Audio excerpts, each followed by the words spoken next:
98% लोगों की कोचिंग करना व्यर्थ चला जाता है। किताब बता दीजिए, क्या करोगे किताब जानकर? सरकार इतनी वीडियो डाल दी यूट्यूब पर, और कैसे गाइडेंस लोगे? अरे क्या प्लान कर लें, मान लो कल कयामत आ जाए तो? सिर्फ भगवान की महिमा पर नहीं चलती दुनिया। हर वो व्यक्ति जो आईएएस की तैयारी करना चाहता है,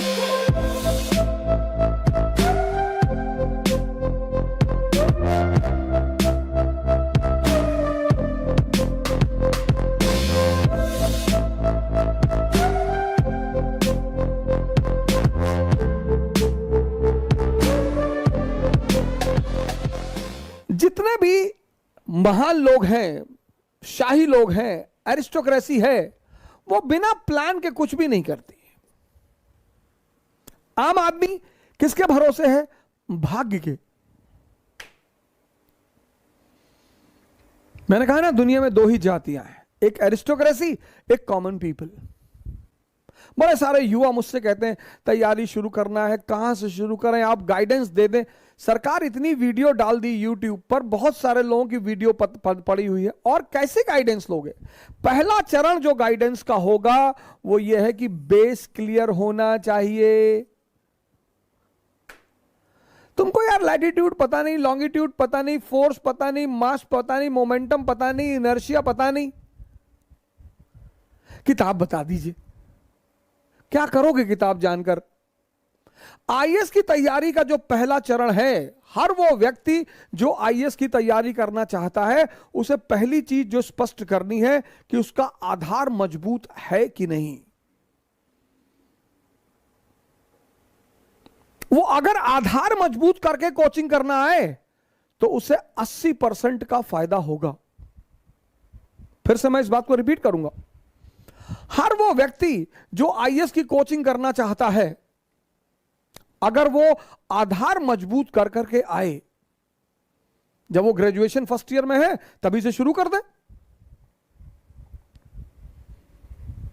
इकोनॉमी का बेस तैयार कर ले, साइंस का बेस तैयार कर ले, पॉलिटी का कर ले, हिस्ट्री का कर ले। अगर वो ऐसा करके कोचिंग करने आए तो 80% फायदा कोचिंग का हो। जितने लोग बिना आधार के कोचिंग करने आते हैं, उनकी कोचिंग व्यर्थ चली जाती है। अब मैं जिसको एनसीईआरटी क्लास 10th की नहीं पकड़ में आई, सरकार और उसके अंग, ऑर्गन्स ऑफ द गवर्नमेंट, वो जो टीचर डीडी बसु पढ़ के पढ़ा रहा है, उससे तुम क्या कनेक्ट करोगे क्लास में? सवाल ही नहीं, संभव ही नहीं उठता। 98% लोगों की कोचिंग करना व्यर्थ चला जाता है। इसलिए आपके घर में कोई भी अगर तैयारी करने का विचार बना रहा है तो उसको ग्रेजुएशन के प्रथम वर्ष से ही बेस बनाने के लिए कहें। बस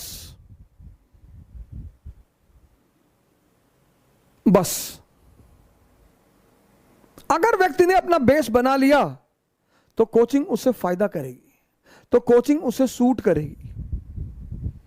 बिना बेसिक्स के कोचिंग करना व्यर्थ है।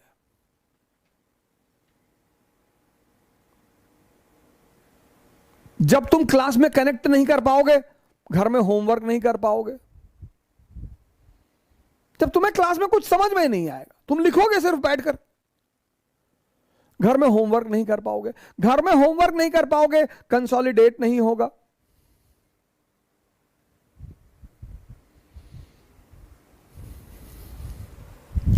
प्लान, आम आदमी भाग्य के बल पर जिंदा है, प्लान कर ही नहीं सकता। और अगर उससे कहे तो भैया प्लान कर लो, अरे क्या प्लान कर लें, मान लो कल कयामत आ जाए तो? उसके अपने बहाने हैं, उसके अपने एक्सक्यूज है कि प्लानिंग से क्या होता है, मायावती जी इतने गरीब घर में पैदा हुई, भगवान की महिमा थी। तो हाँ, भगवान की महिमा थी, उससे मैं कहां कह रहा हूं, लेकिन भगवान की महिमा के साथ उनके कर्म भी हैं।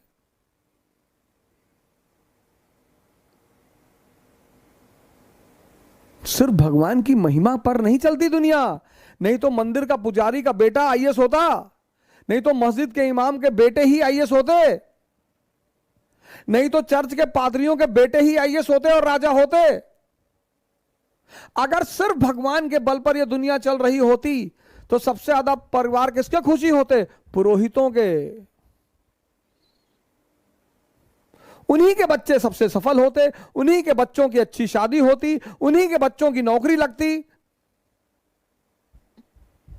पर बड़े सारे लोगों के मां बाप नास्तिक हैं, उनके बेटे बहुत ऊंचाई पर हैं, उनके बच्चे बहुत ऊंचाई पर हैं। आम आदमी भाग्य के बल पर जीता है, महान आदमी